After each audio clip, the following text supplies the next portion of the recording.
Coal. One morning, Henry was feeling very sorry for himself. Sometimes he could pull trains, but sometimes he felt that he had no strength at all. I suffer dreadfully, and no one cares, he said. Rubbish, Henry, snorted James. You don't work hard enough. The Fat Controller spoke to him too. You're too expensive, Henry, he said. You have had lots of new parts and new paint too, but they've done you no good. If we can't make you better, we must get another engine instead of you. This made Henry, his driver, and his fireman very sad. The Fat Controller was waiting when Henry came to the platform. He had taken off his hat and coat and put on overalls. Henry managed to start, but his fireman was not satisfied. Henry is a bad steamer, he said to the Fat Controller. I build up his fire, but it doesn't give enough heat. Henry tried very hard, but it was no good. He didn't have enough steam and came to a stop outside Edward Station. All he could do was to go slowly onto a siding, and Edward took charge of the train. The Fat Controller and fireman went on discussing Henry's troubles. What do you think is wrong, fireman? Asked the Fat Controller. Well, sir, the fact is the coal is wrong.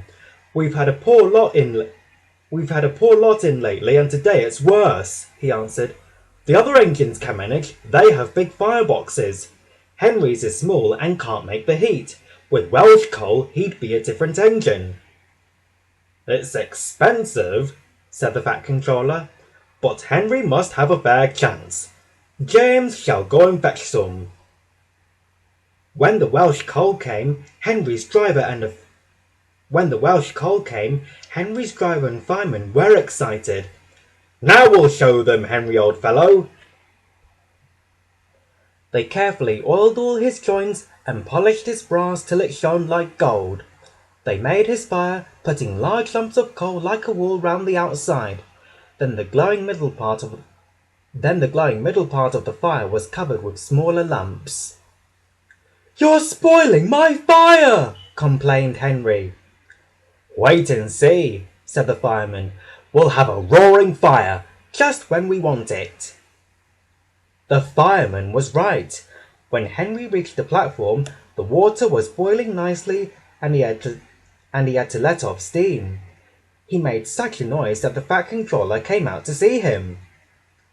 How are you, Henry? He asked.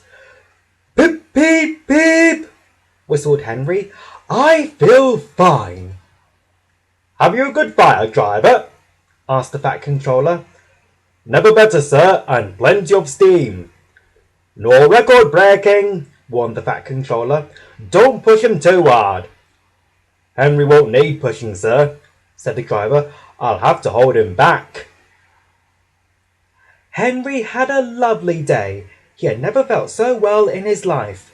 He wanted to go fast, but his driver wouldn't let him. Steady, old fellow, he said. There's plenty of time. They arrived early at the station. Thomas puffed in. Where have you been, lazybones? Asked Henry. I can't wait for dawdling tank engines like you. Goodbye. Whoosh, said Thomas to Annie and Clarabelle. Have you ever seen anything like it? Both Annie and Clarabelle agreed that they never had.